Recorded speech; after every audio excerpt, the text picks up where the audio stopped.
ನ್ಯೂಸ್ನಲ್ಲಿ ಮುಂದಿನ ಸಂಸದರು ಯಾರು ಆಗಬೇಕು ಅಂತ ಜನ ಕರೆ ಮಾಡಿ ತಿಳಿಸಿದ್ದಾರೆ. ಆ ಫಲಿತಾಂಶವನ್ನ ನಿಮ್ಮ ಮುಂದೆ ಇಡುವಂತ ಸಮಯ ಬಂದಿದೆ. ಒಟ್ಟಾರೆ ವಿಸ್ತಾರ ಪೋಲಿಂಗ್ ಬೂತ್ಗೆ ಒಟ್ಟು 58,450 ಕರೆಗಳು ಬಂದಿದ್ವು. ವಿಸ್ತಾರ ಪೋಲಿಂಗ್ ಬೂತ್ ನಲ್ಲಿ ನಾವು ಸ್ವೀಕಾರ ಮಾಡಿದಂತ ಕರೆಗಳು 7,666 ಕರೆಗಳನ್ನ ಸ್ವೀಕಾರ ಮಾಡಿದ್ವಿ. ಸಾಕಷ್ಟು ಜನ ಕರೆ ಮಾಡಿದ್ರು. ಮುಂದಿನ ಸಂಸದರು ಯಾರಾಗಬೇಕು, ಯಾಕಾಗಬೇಕು, ಏನಕ್ಕಾಗಬೇಕು, ಇದೆಲ್ಲದರ ಬಗ್ಗೆನೂ ಕೂಡ ತಮ್ಮ ಅಭಿಪ್ರಾಯವನ್ನ ಕೂಡ ವ್ಯಕ್ತಪಡಿಸಿದ್ದಾರೆ. ಒಟ್ಟಾರೆ 58,450 ಕರೆಗಳು ಬಂದಿದ್ದಾವೆ. ಅದರಲ್ಲಿ ನಮ್ಮ ಕೈಲಾಗಿದ್ದು 7,666 ಕರೆಗಳನ್ನ ಸ್ವೀಕಾರ ಮಾಡಿದ್ದೇವೆ. ವಿಸ್ತಾರ ಪೋಲಿಂಗ್ ಬೂತ್ ನಲ್ಲಿ ಫಲಿತಾಂಶವನ್ನ ನಿಮ್ಮ ಮುಂದೆ ಇಡುವಂತ ಸಮಯ, ಮುಂದಿನ ಸಂಸದರು ಯಾರಾಗಬೇಕು ಏನು ಎಂಬುದರ ಬಗ್ಗೆ ಜನ ಯಾರಿಗೆ ಕರೆ ಮಾಡಿ ವೋಟ್ ಮಾಡಿದ್ದಾರೆ ಆ ಫಲಿತಾಂಶವನ್ನ ನಿಮ್ಮ ಮುಂದೆ ಇಡ್ತೀವಿ. ವಿಸ್ತಾರ ಪೋಲಿಂಗ್ ಬೂತ್ ನಲ್ಲಿ ಬಯಲಾಗಿದೆ MP ಭವಿಷ್ಯ, ಮುಂದೆ ಯಾರಾಗಬೇಕು ಏನು. ಯಾಕಂದ್ರೆ ಈ ಒಂದು ಕ್ಷೇತ್ರದಲ್ಲಿ ಸಾಕಷ್ಟು ಜನ ಘಟಾನುಘಟಿ ನಾಯಕರು ರೇಸ್ ನಲ್ಲಿ ಇದ್ದಾರೆ. ಯಾವ ನಾಯಕ ಬಿಜೆಪಿಯಿಂದ ಸ್ಪರ್ಧೆ ಮಾಡಿದ್ರೆ DK ಸುರೇಶ್ ಅವ್ರನ್ನ ಕಟ್ಟಿ ಹಾಕ್ತಾರೆ, ಮತ್ತೆ DK ಸುರೇಶ್ ಅವರೇ ಮತ್ತೊಮ್ಮೆ ಸಂಸದರಾಗ್ತಾರ. ಜನ ಏನ್ ಅಭಿಪ್ರಾಯವನ್ನ ವ್ಯಕ್ತಪಡಿಸಿದ್ದಾರೆ DK ಸುರೇಶ್ ಬಗ್ಗೆ, ಹೀಗೆ ಸಾಕಷ್ಟು ಅಭಿಪ್ರಾಯಗಳನ್ನು ಕೂಡ ಅವರು ಹಂಚಿಕೊಂಡಿದ್ದಾರೆ. ಅದನ್ನೆಲ್ಲವೂ ಕೂಡ ನಾವು ನಿಮ್ಮ ಮುಂದೆ ಇರ್ತೀವಿ. ಒಕ್ಕಲಿಗರ ಪ್ರಾಬಲ್ಯ ಇರುವಂತ ಕ್ಷೇತ್ರ ಅಂದ್ರೆ ಅದು ಬೆಂಗಳೂರು ಗ್ರಾಮಾಂತರ ಕ್ಷೇತ್ರ. ಈಗಾಗಲೇ ಕಾಂಗ್ರೆಸ್ 5ರಲ್ಲಿದೆ ವಿಧಾನಸಭಾ ಕ್ಷೇತ್ರದಿಂದ, 2 ಬಿಜೆಪಿ ಇದೆ, 1 JDS ಇದೆ.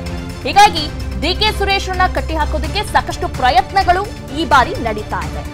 ಈ ಬಾರಿ ಯಾರು ಸ್ಪರ್ಧೆ ಮಾಡಬೇಕು, ಯಾರು ಸ್ಪರ್ಧೆ ಮಾಡಿದ್ರೆ DK ಸುರೇಶ್ ಅವ್ರನ್ನ ಸೋಲಿಸಬೇಕು, ಈ ರೀತಿಯಾದಂತಹ ಸ್ಟ್ರಾಟಜಿ ಬಿಜೆಪಿ ಮತ್ತು JDS ಇಂದ ಆಗ್ತಾ ಇದೆ.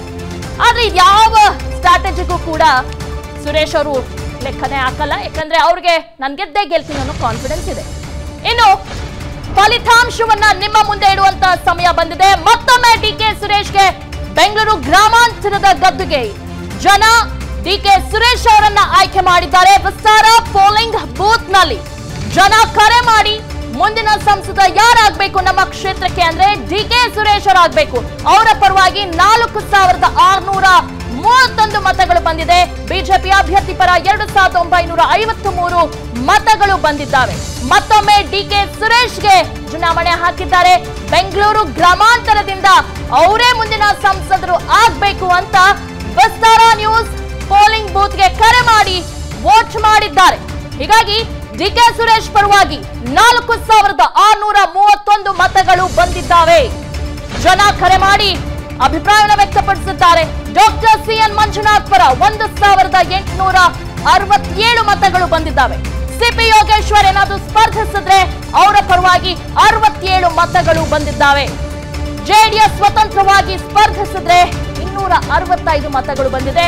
ಸೊ ಹೀಗಾಗಿ ಸಾಕಷ್ಟು ಘಟಾನುಘಟಿಗಳಿರುವಂತಹ ಕ್ಷೇತ್ರದಲ್ಲಿ ಯಾರು ಸ್ಪರ್ಧೆ ಮಾಡಿದ್ರೆ ಎಷ್ಟೆಷ್ಟು ಮತಗಳು ಬಂದಿದ್ದಾವೆ ಅನ್ನೋದನ್ನ ನೀವು ವಿಸ್ತಾರ ನ್ಯೂಸ್ ಸ್ಕ್ರೀನ್ ಮೇಲೆ ನೋಡ್ತಾ ಇದ್ದೀರಾ.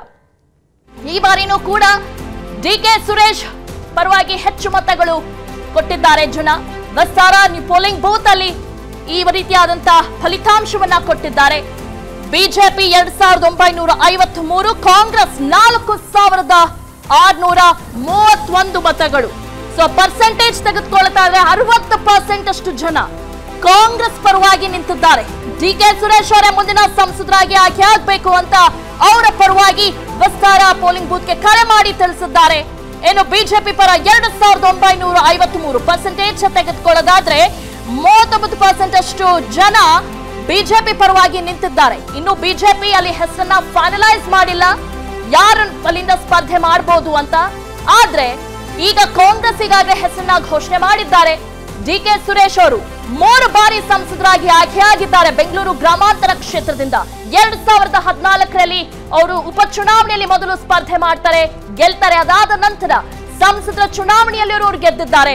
ಹೀಗಾಗಿ ಉತ್ತಮ ಕೆಲಸ ಮಾಡಿದ್ದಾರೆ, ಜನರ ಕಷ್ಟಕ್ಕೆ ಸ್ಪಂದಿಸ್ತಾರೆ. ಹೀಗಾಗಿ ನಾವು DK ಸುರೇಶ್ ಅವರನ್ನ ಮತ್ತೊಮ್ಮೆ ಆಯ್ಕೆ ಮಾಡ್ತೀವಿ ಅಂತ ಜನ ವಿಸ್ತಾರ ನ್ಯೂಸ್ ಪೋಲಿಂಗ್ ಬೂತ್ಗೆ ಕರೆ ಮಾಡಿ ಅವರು ತಮ್ಮ ಅಭಿಪ್ರಾಯವನ್ನ ವ್ಯಕ್ತಪಡಿಸಿದ್ದಾರೆ. ಅನುಕ್ಷಣದ ಸುದ್ದಿಗಳಿಗಾಗಿ ವಿಸ್ತಾರ ನ್ಯೂಸ್ ಯೂಟ್ಯೂಬ್ ಚಾನೆಲ್ ಸಬ್ಸ್ಕ್ರೈಬ್ ಮಾಡಿ. ಹೊಸ ಸುದ್ದಿಗಳ ನೋಟಿಫಿಕೇಶನ್ಗಾಗಿ ಬೆಲ್ ಐಕಾನ್ ಕ್ಲಿಕ್ ಮಾಡಿ. ಲೇಟೆಸ್ಟ್ ಅಪ್ಡೇಟ್ಸ್ಗಾಗಿ www.vistaranews.com ವೆಬ್ಸೈಟ್ಗೆ ವಿಸಿಟ್ ಮಾಡಿ. ಅಂಗೈಯಲ್ಲೇ ಜಗತ್ತಿನ ಸುದ್ದಿ ತಿಳಿಯಲು ವಿಸ್ತಾರ ನ್ಯೂಸ್ ಕನ್ನಡ ಆಪ್ ಡೌನ್ಲೋಡ್ ಮಾಡಿ.